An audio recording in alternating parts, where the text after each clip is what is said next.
Você está ouvindo Carreira entre Verso e Prosa, um podcast onde trabalho e sensibilidade dividem a mesma frase.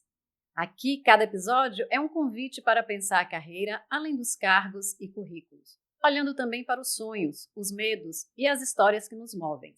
Te convido a caminhar comigo entre palavras, ideias e caminhos possíveis. Eu sou Sônia Cotrim, psicóloga clínica, consultora organizacional e gestora executiva. Eu sou Cristina Voit, psicóloga, executive coach e trabalho com profissionais que desejam avançar e se desenvolver em suas carreiras. E hoje a gente tem um convidado para lá de especial, Gustavo Queiroz. Bem-vindo! Seja bem-vindo, Gustavo. Obrigado, querido. Obrigado. Gustavo hoje é fundador e CEO da Nibs, uma agência bem diferente, que não só une marketing, mas muita tecnologia, e que começou a história de home office, de contrato diferente com seus profissionais, muito antes da pandemia, que nos trouxe essa mudança, e Gustavo até parece que já antecipou os tempos, né, Gustavo, e já iniciou um modelo diferente. E também empreende desde jovem, iniciando na Ideia 3, depois na Moria, e aí a gente vai saber um pouco dessa história de empreendedor, marketing, comunicador, ideias novas nos processos e relações de trabalho. Mais uma vez, bem-vindo. Obrigado, gente. Vamos lá, vai ser um papo bom. Vai sim, né? E a gente quer saber exatamente isso. Como é que você começou? Ela falou dessa questão dos 20 anos, já está empreendendo. Como é que foi tudo isso? Conte aqui para nós. O começo da minha carreira foi bem precoce, assim, né, eu diria, porque eu tive muito pouca dificuldade de descobrir o que eu queria fazer no vestibular, que é uma coisa que algumas pessoas têm uma vocação mais clara, outras, Verdade. têm uma lutazinha para descobrir, né? Eu já sabia, eu não sabia nem o nome, eu olhava as revistas, né, os programas de televisão, eu adorava aqueles intervalos entre as notícias, né? E eu sempre quis fazer aquilo. Então, na hora que chegou a proximidade, eu sempre me comuniquei muito, sempre fui uma pessoa muito falante, assim, sociável, né? E aí eu queria fazer aquilo, não sabia nem o nome. E, na realidade, na Bahia não havia ainda uma escola de propaganda, né? Que era o que eu gostava. Então, eu fui procurar no Brasil, em São Paulo havia a Escola Superior, a ECA, que é a escola da UFBA, da USP, né? A Escola de Comunicação e Arte da USP estava inaugurando o primeiro curso do Brasil de propaganda, efetivamente, né? E aí eu pensei, vou fazer o vestibular em São Paulo, vou fazer também na UFBA para comunicação com jornalismo, que não era exatamente o que eu queria, mas que estava ali no mesmo ambiente, né? Só que aí, por azar meu, na hora que saíram as datas dos vestibulares, caíram no mesmo final de semana. E aí eu fiquei com receio de ir para São Paulo fazer lá e perder a chance aqui, e aí acabei fazendo só aqui, e acabei passando na UFBA e fiz o curso de jornalismo, mas já nos primeiros semestres eu fui me afinando com os professores de design, de outras áreas que não era especificamente o jornalismo em si.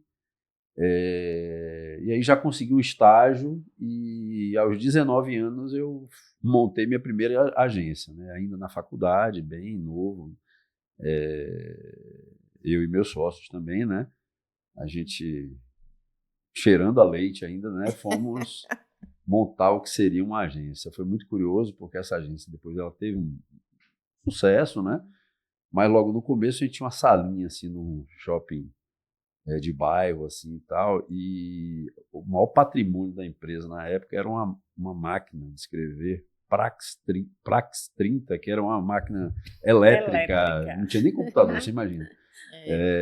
E aí roubaram essa máquina. Você falou, pô, vamos fechar a agência, não tem mais nada mesmo, nem como fazer as propostas, né? E aí consideramos seriamente a ideia de fechar a empresa. Mas aí depois a irmã de minha namorada emprestou uma máquina para a gente e disse, não, vamos tocar aqui ainda. E ao final essa agência vive até hoje, é uma bela agência, uma agência muito reconhecida, atende contas importantes, teve um papel aqui no mercado de Salvador importante e felizmente a gente tomou a decisão de não fechar por causa do roubo da máquina. E aí em seguida foi um processo de tocar o negócio, né? A Ideia 3, que foi essa agência primeira que eu tive, com o Eduardo Moacir, que eram meus sócios na época, e tocando a faculdade. E chegou, naturalmente, num determinado momento que não deu para tocar as duas coisas, eu tive que optar e fui seguindo na profissão, tranquei meu curso, né? Faltando 8 matérias para terminar, e quando a coisa se estabilizou, quando a agência realmente se estruturou e tinha uma equipe mais completa e tudo, eu retomei o curso, fiz os créditos que faltavam e me formei, né? Mas sempre gostei muito de conhecimento, sempre busquei muito conhecimento. Então, fiz muitos cursos ao longo da minha carreira. Agora, né? você se identificou assim, que a agência tem um pouco essa divisão, né? Um pouco criação, um pouco relacionamento, um pouco produção. Quando você iniciou lá nos primeiros tempos, você se identificou com uma área específica ou ficou mais na gestão disso tudo? Sempre foi focado na questão do relacionamento, né? O atendimento e o relacionamento, né? Isso é uma coisa que eu tenho uma facilidade pessoal, eu sempre tive facilidade e sempre gostei de fazer. E entendia como estratégico para o negócio.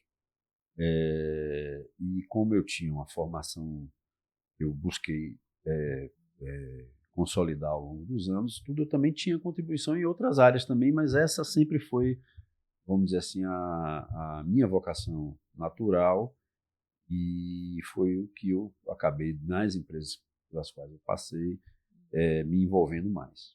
Essa parte de... Qual foi o seu maior desafio assim, na construção da sua empresa, sem empreender no Brasil também? Qual foi o maior desafio?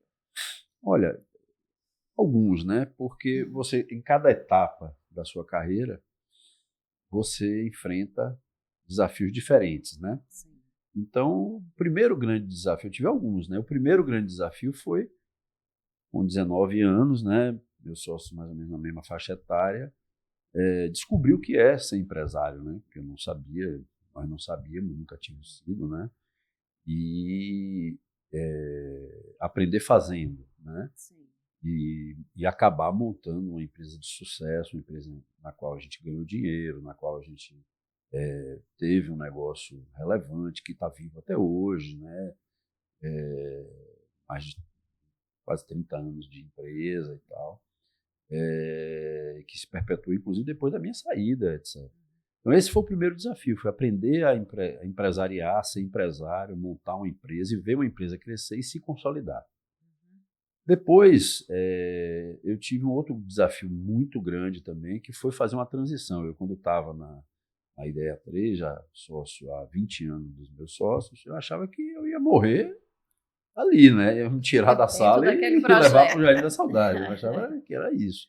E, num determinado momento, os caminhos se divergiram um pouco e eu acabei saindo dessa empresa e fui fazer uma transição dentro da minha própria área, né, para uma outra agência, uma agência já de muitos anos de mercado, né, com uma história já bastante consolidada e tudo. Então, esse foi um desafio também muito grande,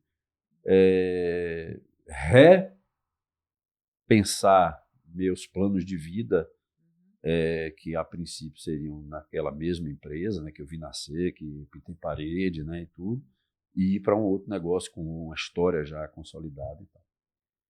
E posteriormente, talvez aí sim eu colocasse uma estrelinha aí, que foi o sair desse ambiente de ter uma empresa no mercado da Bahia e dentro de um formato de uma empresa de sócios para fazer parte de um grande grupo de comunicação com participação do mercado financeiro, planos de IPO, que foi quando a gente vendeu a minha segunda agência, que é a Moria, para o grupo ABC de Nizam. E aí nós entramos num processo era um grupo de 15 empresas, né, 19 acionistas, né, num board lá, preparando a empresa para uma operação financeira, seja de aquisição estratégica, seja de IPO, etc. E aí envolvendo tudo que vocês podem imaginar, né? Swap de cotas, negociações de contratos, Avaliação. venda de participação, enfim. um conjunto de manobras empresariais de um nível que eu não tinha até então contato. Então, ter que se preparar para eles, tomar decisões aí e fazer parte de um grupo de um standard de qualidade de trabalho, de clientes muito alto, né? Sim. Que era o Grupo ABC, que atendia Itaú, que atendia Walmart, clientes assim de perfil internacional e tudo. Então, isso aí foi também um outro desafio. Eu considero isso aí minha pós-graduação, né? Sim. Entre várias que eu fiz, mas essa, na prática, né? Eu brinco sempre Bem que teve desafiador. várias, né? Teve essa de fazer parte do ABC e outra de trabalhar com o Fernando, né? Que Fernando Carvalho, que era o dono da Moria, o fundador da Moria, e uma pessoa humana, assim, com uma capacidade, com uma experiência de vida e uma sabedoria muito grande, né? É incrível, as reuniões dele traziam como eu participei um pouco da vida da Moria, ele trazia o caderninho. Espera aí, eu anotei uma coisa aqui. E sempre assim com ideias brilhantes, né, ideias Gustavo? brilhantes e uma capacidade de lidar com o ser humano assim, muito especial e tudo. Então, teve essa, vamos dizer, pós-graduação de humanidades e mais a pós-graduação técnica de fazer parte de um grupo desse nível. Né? E aí eu acho que o que as pessoas perguntam assim nessa sua mudança, né? Você já tinha um caminho estabelecido na Ideia 3, foi para a Moria, né? Desafios novos. Como é que você lidou? Porque, queira ou não, tem um certo risco a mudança. Né? Algo também te motivava a mudar. Né? E aí, provavelmente, o perfil dos empreendedores da Ideia 3 diferente, como você já trouxe Fernando Carvalho, né? Da Moria. O que foi mais difícil, mais desafiador aí nessa história? Eu ainda tenho mais desafios aí para falar depois, mas vamos nos concentrar nesse daí agora, né? Bom, eram culturas empresariais totalmente diferentes, né? Mas nós, no caso da Ideia 3, nós nos juntamos para fazer empresa num momento muito parecido, né? Idades parecidas, momentos de vida parecidos, objetivos parecidos, né? Então não foi tão desafiador. Depois na Moria, não, ele foi muito desafiador, porque era uma empresa já de 50 anos na época. Você já não era o fundador, eu né? não Estava era o fundador, chegando, né? Tinha uma cultura empresarial muito forte, à qual eu tive que me adaptar. E depois, com a chegada do ABC, mais ainda, né? Porque era já uma outra cultura, uma outra...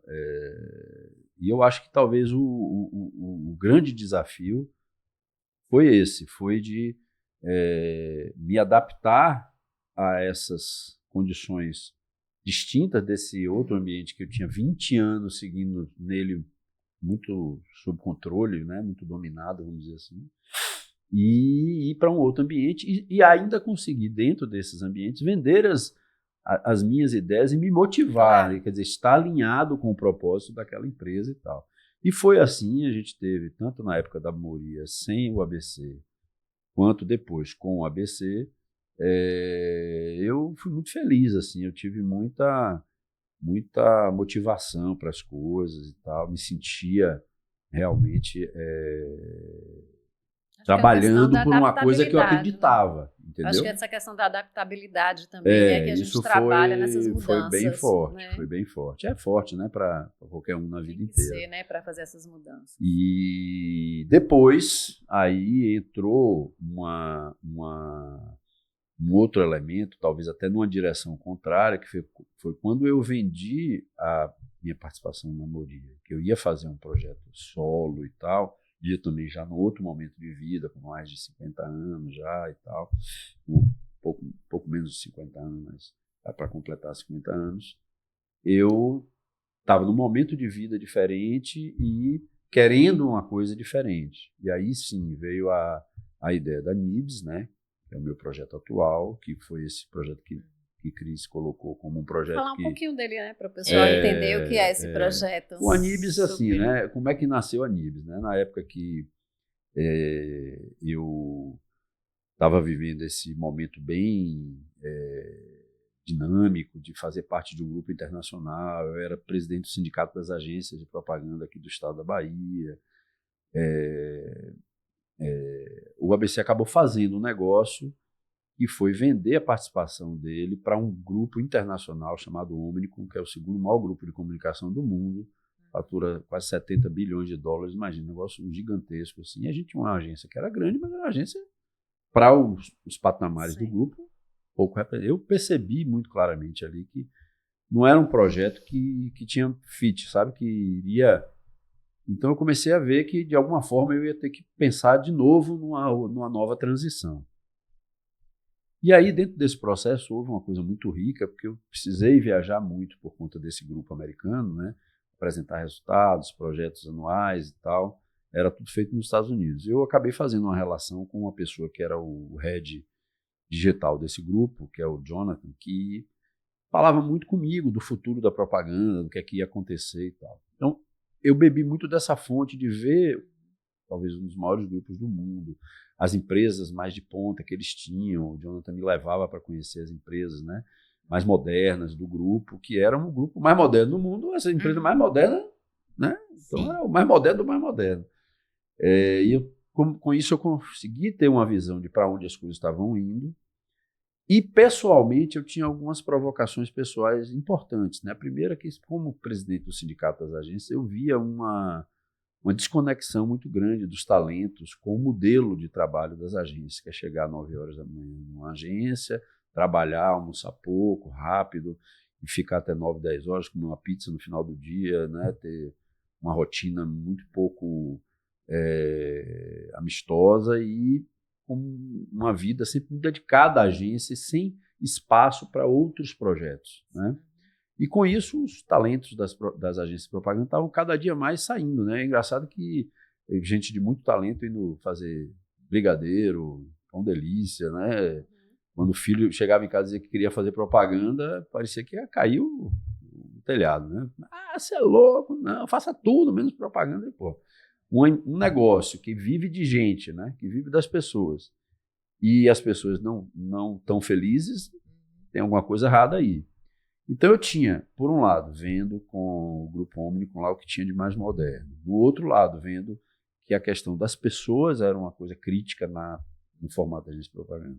E eu, pessoalmente, entrando, né, na minha idade ali, com a cabeça de desacelerar um pouco minha vida e poder ter uma vida um pouco mais de tempo disponível e tal. Então juntou isso tudo num caldeirão e veio o projeto da Nibs, né, que era um projeto de uma empresa na nuvem mesmo, né, baseada em tecnologia, sem escritório físico, com uma infraestrutura de tecnologia robusta para que as pessoas estivessem onde quisessem, pudessem se conectar à empresa através da tecnologia, onde a vida pessoal dessas pessoas e segundo os projetos fossem vistos e acolhidos de uma maneira muito boa, e um trabalho com aquela qualidade, com aquela modernidade que eu tinha visto nessas empresas de ponta aí no mundo, né? E aí a Nibs veio com esse formato, um formato officeless, né, de custos mais baixos, de relação com as pessoas em que elas trabalham na Nibs, mas têm seus segundo projetos, ou em casa de cuidar de um filho, ou de fazer um curso de alguma coisa, ou de um esporte, ou de alguma coisa, tornando a vida dessas pessoas uma vida mais rica, né, mais divertida, mais leve, e também um standard de trabalho internacional, de alto nível e tal, com tecnologia envolvida e tudo. Isso aconteceu antes da pandemia, né? O pessoal dizia que era maluco, né? Não tem escritório, as pessoas trabalham onde quiser, a hora que quiser, como é que não existe isso e tal. E eu insisti com uma dose de risco importante, porque a maioria das pessoas com as quais eu troquei ideias antes da empresa, elas diziam que achavam que não iria funcionar. O modelo era muito forte de ficar de manhã até de noite sem ter tempo para nada e fisicamente indo no até cliente. Até as consultorias que eu contratei para formatar os processos, os negócios e tal, elas diziam, pô, você tem certeza? Eu contratei um cara que era de processo de agência, né? O cara falou, rapaz, isso não vai funcionar. Tem certeza que você quer esse desafio? Foi engraçado que eu tive que abrir mão do cara, porque o cara era um cara que ele não acreditava no projeto, né? E era um cara muito bom, assim, tudo.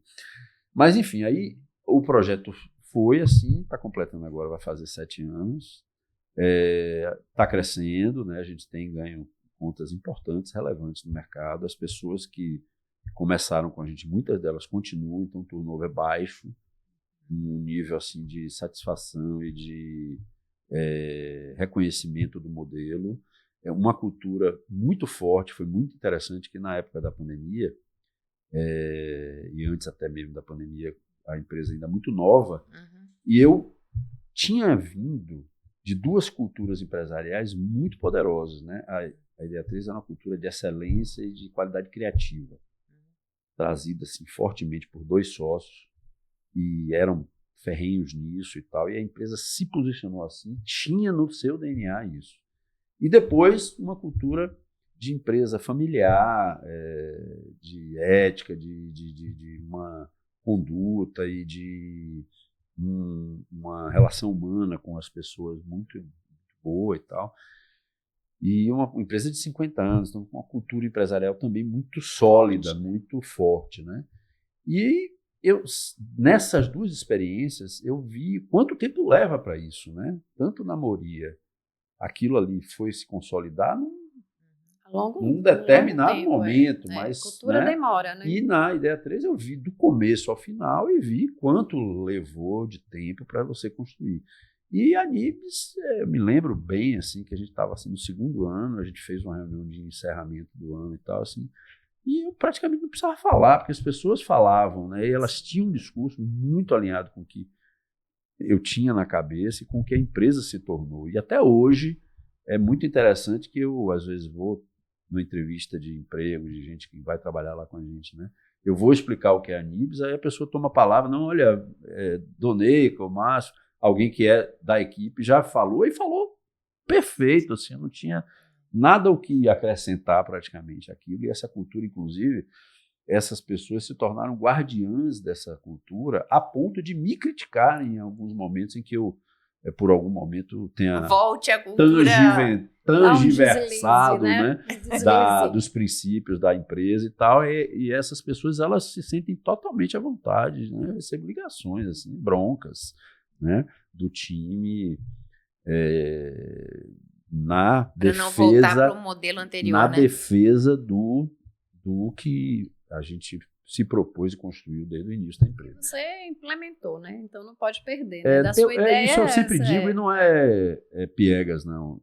Nós implementamos, porque a empresa ela foi o tempo todo, e até hoje é assim, foi toda gerenciada em um nível único.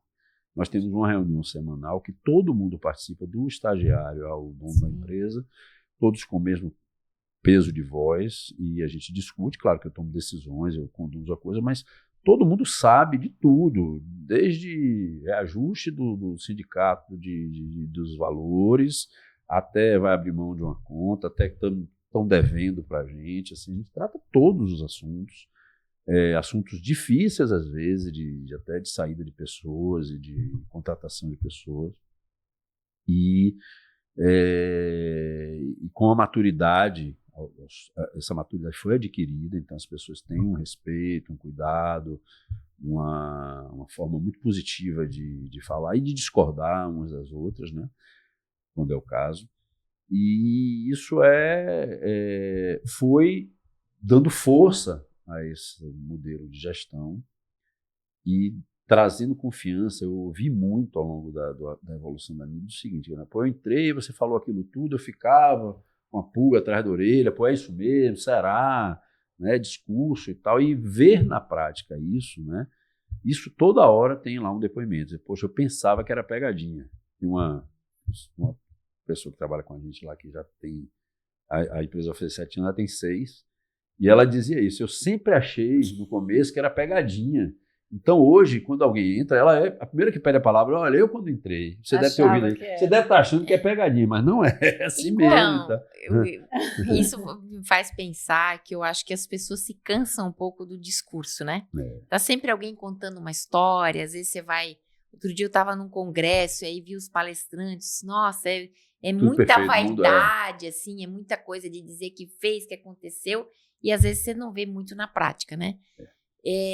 Então, assim, o que do seu perfil, né? Você tinha uma proposta, um sonho, não queria mais aquilo. juntou com o seu momento de vida também, né? De repensar algumas coisas. Então, que atitudes são as suas? O que te faz diferente que você consegue realmente implementar algo que não é muito comum na sua área? Eu acho que no caso específico da Nibis, porque a Ideia 3 e a Moria tiveram outras histórias, né? Uhum. Na Ideia 3, a gente tinha 3 jovens começando a vida, a gente queria ter sucesso, a gente queria ganhar dinheiro, aquelas coisas básicas de quem está começando a vida, né? Na Moria, a gente tinha um negócio bom, saudável, mas a gente queria se inserir nesse contexto internacional, nacional, de propaganda, a gente queria mudar de patamar, né? No caso da Nibis, a origem do projeto foi esse conjunto de coisas, né? Eu queria fazer uma coisa diferente, eu já estava achando que o modelo de agência de propaganda estava cansado. Eu, na minha história de vida também, queria desacelerar um pouco, queria ter mais tempo para a minha vida. Viver também tinha que ser um job, né? Isso, que é o lema, né? Que é o lema da empresa, né? Que é viver também é um job, né? Um trabalho. Então, eu queria isso para mim. E eu via no mercado que as pessoas também estavam querendo isso. Então, o bounding, né, a liga principal da empresa foi um alinhamento de verdades, né? Eu queria desacelerar a minha vida, sabia que eu não podia querer isso para mim se não tivesse para o resto da equipe, né? Não era sustentável, né? Eu ia ficar trabalhando em qualquer lugar, mas o cara tendo que ir lá, ficar até 10 da noite, tal, não seria sustentável. Então, eu atraí pessoas que estavam alinhadas com isso, né? E o mercado também, do ponto de vista financeiro, equação de negócio, de propaganda, começou a ficar dependendo de uma coisa mais eficiente, mais econômica e tudo. Então, eu acho que o modelo do negócio, né, e o reason why do negócio teve aderência para mim, pessoalmente, para as pessoas que se envolveram com o projeto e para o mercado. E aí a coisa fica mais fácil, você está nadando com a correnteza, né? Tanto na sua correnteza humana, pessoal, quanto na correnteza do grupo, quanto na correnteza do mercado. Então, acho que foi isso que fez com que a Nibis pudesse atravessar um período. Você imagina, montar uma empresa 2 anos antes de uma pandemia, vinha uma pandemia, a empresa ainda naquela fase inicial de estruturação, quer dizer, já existe uma história no Brasil de que as empresas não duram 3 anos, né? Imagina quando vem uma pandemia, justamente nesse momento em que as empresas estão mais frágeis, né? Estão mais... Na verdade, assim, você antecipa tudo isso, né? Eu tenho uma filha hoje que trabalha, tem um cargo, os cargos também mudam, né? Então, assim, estrategista digital dentro de uma agência em São Paulo, e 1 ano ela passou em home office. E é, assim, bem interessante, porque você foi falando aí desse modelo de reunião, de grupos, e ela participa, né, que está lá até hoje. Agora ela foi presencial, mas, assim, é diferente para a gente que tem aquela formação de que tem que estar o dia todo dentro de um presencial, bater o ponto, né, apresentar o resultado ali com alguém te cobrando. E, de repente, você traz algo, que agora já tem várias empresas que trabalham assim, mas você trouxe isso em um outro período, e num período difícil. Então, realmente foi um grande desafio, né? E falando de podcast, desculpa lhe interromper, tem tudo a ver com o nosso papo aqui, foi muito engraçado que eu já estava com todas essas ideias na cabeça, assim, na época que eu estava para fundar a Nibis mesmo. Mas ainda não tinha dado um clique, assim, do formato final, né? E aí eu ouvi num podcast, eu ouço muito podcast, né, de uma americana, brilhante, assim, ela tem uma empresa de formação de executivos e na área de comunicação, de equipes e tal. E ela era uma menina muito bem sucedida, trabalhava com agências, com bancos, com empresas grandes, assim. E ela estava no auge da carreira e ela bateu aquele negócio de ter filho, né, que era a idade, limite e tal. E aí ela dizendo que a empresa dela tinha surgido no momento em que ela estava vivendo o auge da carreira dela, que ela não queria abrir mão, mas ela queria ter filho e não queria também abrir mão. E não tinha no mercado uma coisa que pudesse conciliar esses 2 desejos, né? E aí ela fez uma empresa officeless, né, também toda remota, com essa comunicação anacrônica de tempo e de entregas, né, de formato de entregas e tal. E essa empresa cresceu bastante, estava fazendo muito sucesso nos Estados Unidos e tudo. Aí eu ouvi aquilo ali, porra, é isso. E aí foi que a coisa clareou o formato para mim. Aí eu fui também muito obstinado em Seguro, perseguir né, isso, não só lá no começo, quando todo mundo dizia que eu era doido, como na volta da pandemia, que todo mundo voltou e que eu disse, não, nós não vamos voltar, nós fomos pensados assim, nós seguiremos assim. E todo mundo voltou, né? Começou até a... Foi muito engraçado que a imprensa ela começou a botar o home office no céu, depois o home office ficou no coisa, e agora voltou, porque agora virou uma coisa contrária. As empresas nos Estados Unidos não estão conseguindo contratar mais os melhores talentos, porque os talentos não querem trabalhar presencialmente. Não agora querem. Tem essa... Aí esses caras estão tentando fazer isso na força, só que o que está acontecendo? Eles estão fazendo na força e fica quem é medíocre, quem é bom mesmo, não fica. E aí estão retornando essa questão do híbrido, para poder ter mais ou menos o meio termo, né? Equacionar, mas os melhores não querem mais. Não vão. Eles não é que eles não querem, não vão. Um programador, nem se concebe um programador. Tem alguns que é uma área que tem esse talento, essa coisa é muito decisiva e tem uma oferta importante, os caras não aceitam, simplesmente não tem. Exatamente. É um mercado hoje global. Você tem programador em qualquer lugar do mundo, trabalhando para qualquer lugar do mundo. Né?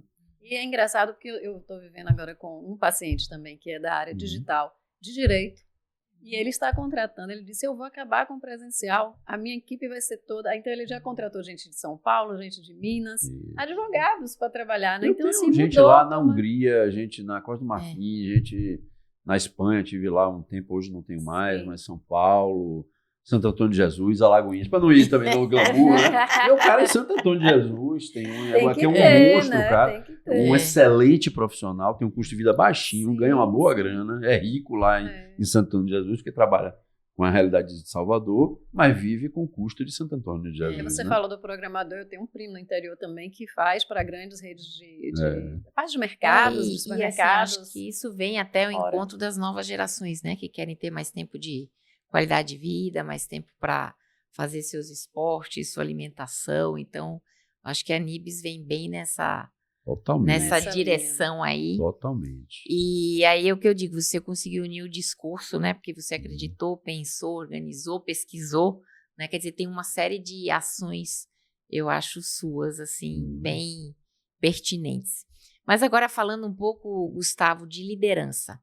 Que situações, assim, você acha que lidera bem, você consegue agregar, você consegue ter engajamento, né? E às vezes essas são algumas dificuldades que eu tenho com alguns líderes para engajar a equipe, como falar, como dizer. Fala um pouco dessa sua liderança da parte conquistada e de momentos assim que, poxa, isso aqui foi difícil, viu? Foi constrangedor ou foi saia justa? Nesse processo todo aí, eu acho que eu amadureci muito como líder nessas 3 etapas aí que eu contei para vocês, né? E eu me considero hoje, vamos dizer assim, como líder, mais bem sucedido até do que nos projetos anteriores. E vou explicar por quê. Num formato como esse da Nibis, você tem que ter uma confiança muito grande no time, né? E liderar não com autocracia, porque se as pessoas não estiverem realmente comprometidas, você não está vendo, você não está acompanhando tão de perto assim o desempenho de cada um, é muito difícil você liderar. As pessoas têm que reconhecer essa liderança e têm que se engajar em torno de algum propósito comum para serem lideradas, né? E na época, por exemplo, que eu estava na Ideia 3, né, que era uma agência grande, com muitas pessoas e tal, eu tinha um nível de liderança. Depois na Moria, com a empresa com um sócio majoritário grande de fora e tal, já era uma outra, porque aí você tem um input, você não comanda os drives da empresa. Alguém lá de Nova York diz, o drive é esse aqui, você tem que liderar em torno de uma coisa que às vezes você acredita muito, às vezes você não acredita. Então é muito difícil você liderar torno de assuntos que você não está convencido, que as pessoas veem, né? Percebem que você não está. E aí, quando eu entrei no processo da Nibs, tanto os propósitos eram muito genuínos mesmo, né? Como também, eu acho que fruto dessa história toda, eu comecei a descer um pouco do salto, porque foi um movimento, né, de ir até um nível internacional e depois fazer uma empresa pequena, uma empresa nascendo naquela hora e tal. Então isso foi, do ponto de vista pessoal e como líder, muito educativo, né? Você sair do Questão do pedestal status, e né, do que você status ganha. de você ter uma empresa de 250 pessoas, de repente você está tocando uma empresa de 7, 10, 20, entendeu? É diferente. Então, isso me deu uma clareza muito maior do que eu já tinha da minha real dependência daquela equipe ali, né? O negócio só dava certo se essa equipe realmente performasse, né? Então, eu acho que isso aí deu realmente uma elevada no meu patamar de capacidade de liderança. Eu também Tinha já que estava dar mais certo, né? maduro, tinha que dar certo. E na prática, você percebe que às vezes você está numa máquina muito grande, você não percebe tão claramente o valor daquelas pessoas que estão ali fazendo com você. Parece que o negócio é autossuficiente. E Né? qual foi a Independente. competência maior que você teve enquanto líder para conduzir essa equipe da forma que você está falando? Eu acho que foi a abertura. A abertura. A abertura faz parte da sua cultura. A abertura faz parte da minha cultura. E na Nibs foi assim, realmente uma. Na época, a René Brown estava vendendo muito essa coisa da vulnerabilidade, né? Do líder que não é o cara que tem resposta para tudo, que Inclusive, sabe tudo. fala da sua vulnerabilidade, Fala, né? né, das suas dúvidas e tudo. Então, acho que aquilo ali ficou um pouco para mim, e foi assim que eu fiz a Nibs, né? Eu disse, olha, não sei se vai dar certo, eu tenho dúvida nisso daqui, as pessoas davam opinião, eu de fato ouvia elas, né? Eu não me sentia num patamar, não me sinto hoje também, num patamar superior ao de cada uma daquelas pessoas ali. Tinha um respeito muito grande por cada uma e queria o bem-estar dessas pessoas genuinamente e tal. E o acompanhamento desses processos aí, Ao dos mesmo projetos, tempo, ao mesmo com a tempo, experiência profissional de estar conduzindo, de né? conduzir um processo de qualidade e tudo. Sim. Então, e também tomei opções assim ao longo do processo que foram consolidando essa liderança. Porque o líder, ele não é uma coisa estática, ele é uma coisa em movimento, né? Você pode hoje ser um líder super reconhecido, aí amanhã você está falando o tempo todo para as pessoas que você é um cara que valoriza as mulheres, aí tem uma mulher que naturalmente teria que ascender numa posição, você não nomeia um cara, pronto. A liderança se enfraqueceu ali, né? É o exemplo, né? A gente essa fala coerência, o walk the talk, né? Aquelas coisas todas. Então, e eu fui muito fiel a isso. O que você fala, no processo da Nibs, que teve muita coisa difícil, né? Uhum. Porque você imagina, chegou a pandemia, aí vai demitir ou não vai? Sim, eu tratei o assunto com o grupo. Ó, gente, nós estamos aqui nessa seguinte situação. Nós não vamos ter condição de seguir do jeito que está, ou a gente vai reduzir igualmente o salário de todo mundo, eu topo, vou entrar também com o meu nesse processo aí, ou a gente vai ter que cortar 30% do time. A decisão está aqui na mesa, vamos discutir, eu tenho ideias, aí comecei a falar também um pouco o que eu pensava e tal, e ao final o grupo decidiu fazer esse corte, nós fizemos, eu fiz, meus sócios também, a mesma coisa, nós passamos a pandemia, não demitimos ninguém, 0 demissões, foi difícil, 2 anos para a empresa do tamanho da gente, e para as pessoas não deve ter sido fácil também, viver com metade da coisa, e quando voltou, estava todo mundo ali, não houve, ao contrário, a gente foi começando a contratar e tal, então eu acho que esse foi um momento assim de teste da liderança. E de fortalecer, né, essas e outro também durante a pandemia, quando a gente tinha esse modelo de qualidade de vida, de um respeito à vida das pessoas e tal, e tinha um cliente que tinha um modo de fazer muito cruel com a agência, de ficar em horários loucos, com prazos loucos e tal, e era o maior cliente da gente na época da pandemia, a gente abriu mão. Eu abri mão, fui lá e devolvi a conta. Ameaçando inclusive a empresa, todo mundo sabendo, e ao final a gente saiu do outro lado, a empresa permaneceu e tal, e porra, os caras viram, né? Isso aí não é papo furado. As pessoas estão realmente preocupadas com a gente, né? E houve outros momentos também em que o discurso foi testado na prática. Que é o que o cara diz, né? A cultura da empresa são as decisões que você toma, né? Lógico. Não é o que você fala, né? Se você fala e não toma. executa o que você fala, o negócio fica complicado. Foi o feedback que você deu para liderado, assim, que foi mais difícil?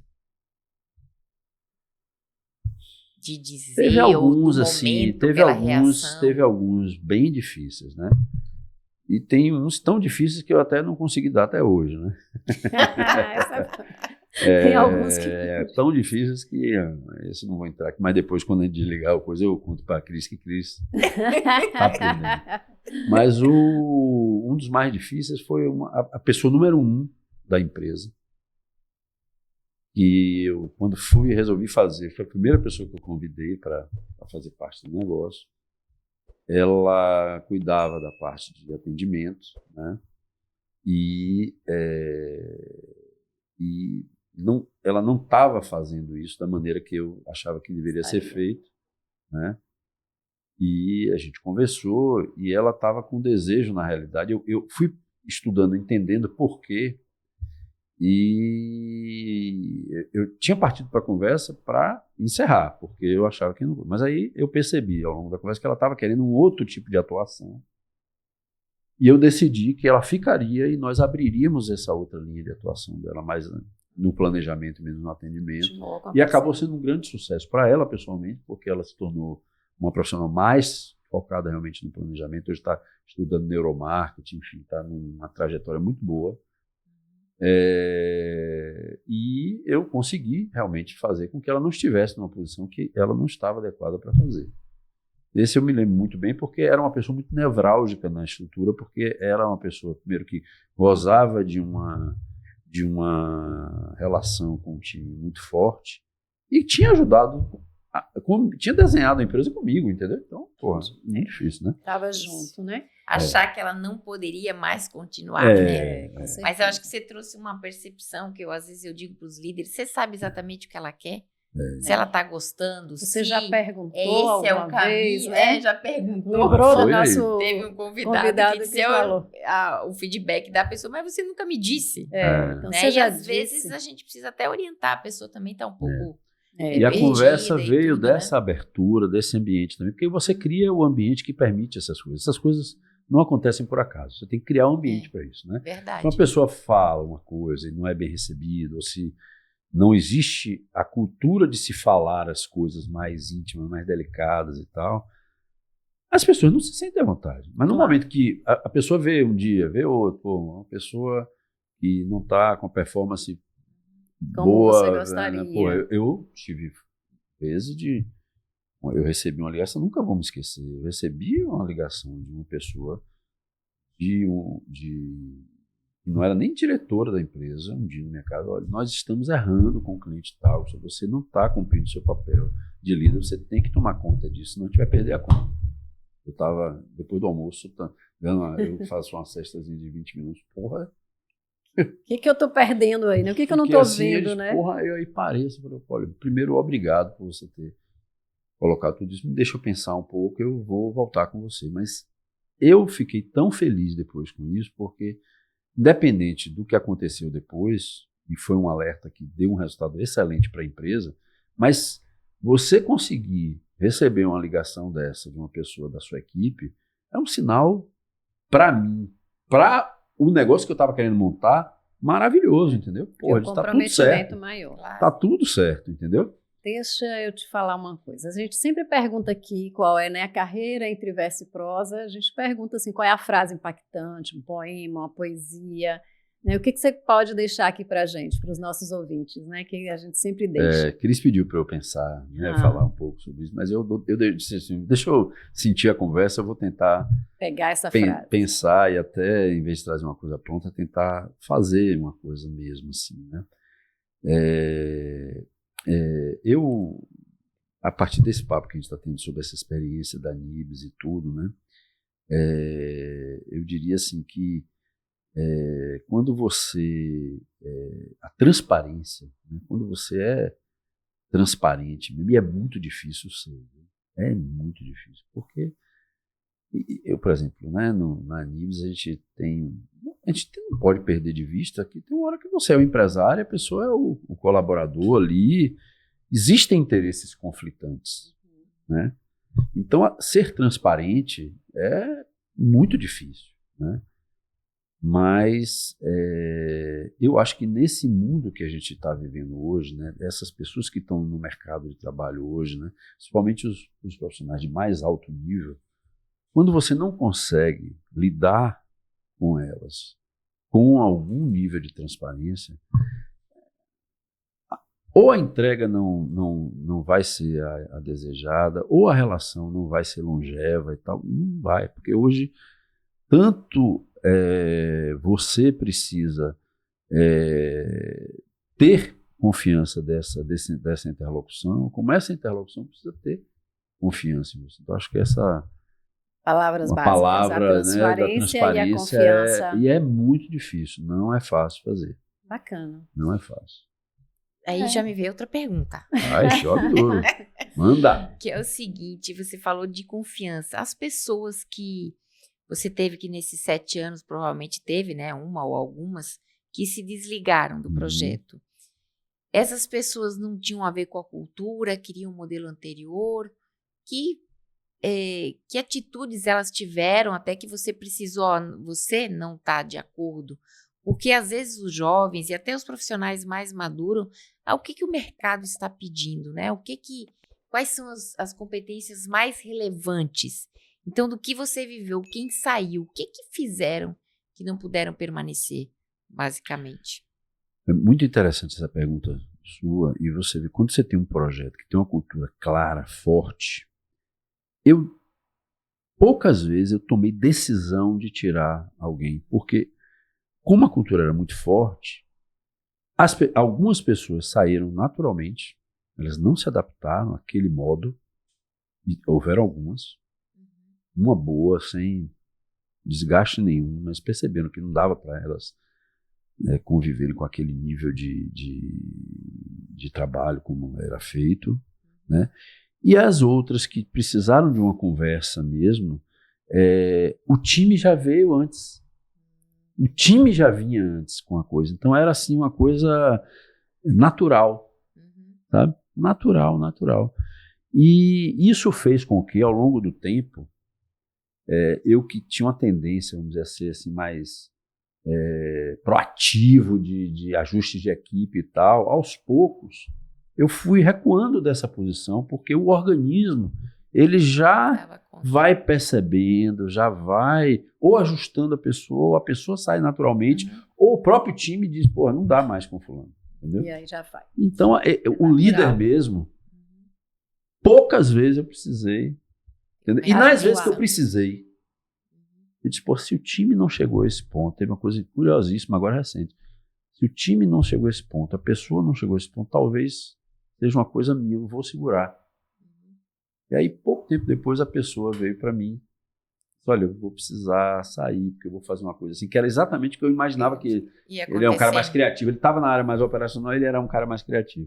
Ele saiu e tal, entrou uma menina ótima, que se compatibilizou total com o time. Então, pode parecer meio romântico assim, mas quando você ajusta o modo de pensar do time, quando o time está muito alinhado em torno de um modo de fazer, de quais são os estándares da empresa. Nós somos uma equipe faixa preta, missão dada, missão cumprida, nós fazemos uma coisa de qualidade, a gente é responsável, a gente tem liberdade, mas a gente é responsável. Quando não há ali, naturalmente, ou por iniciativa própria, ou pelo movimento do time, o organismo vai naturalmente tomando a decisão. Você não precisa atuar tanto.